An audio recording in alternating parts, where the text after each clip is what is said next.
Hi friends, ఈరోజు మనం మహాభారతం గురించి తెలుసుకుందాం. అయితే మహాభారతానికి ఇతర పేర్లతో పిలుస్తారు.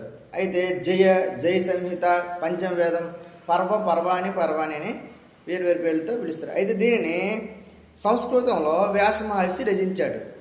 ఇది చంద్రవంశరాజుల గురించి తెలిపే గ్రంథం. అయితే మహాభారతానికి మొదట జయ సంహిత అని పిలిచేవారు. అయితే దీన్నే పంచమవేదం అని కూడా పేరు కలదు. ఇందులో మొట్టమొదట 8 శ్లోకాలు మాత్రమే ఉండేవి.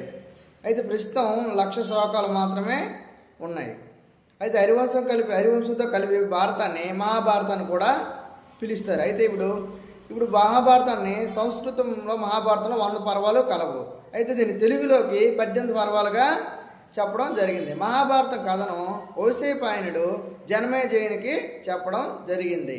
అయితే ఈ మహాభారతంలో 18 పర్వాలకు సంబంధించిన పేర్లు: 1 ఆది పర్వం, సభా పర్వం, అరణ్య పర్వం, విరాట పర్వం, ఉద్యోగ పర్వం, భీష్మ పర్వం, ద్రోణ పర్వం, కర్ణ పర్వం, శాల్య పర్వం, సౌత్విక పర్వం, స్త్రీ పర్వం, శాంతి పర్వం, అనుశాసనిక పర్వం, అశ్వమేధ పర్వం, ఆశ్రమవాస పర్వం, మౌసుల పర్వం, మహాప్రస్థానిక పర్వం, స్వర్గారోహణ పర్వం.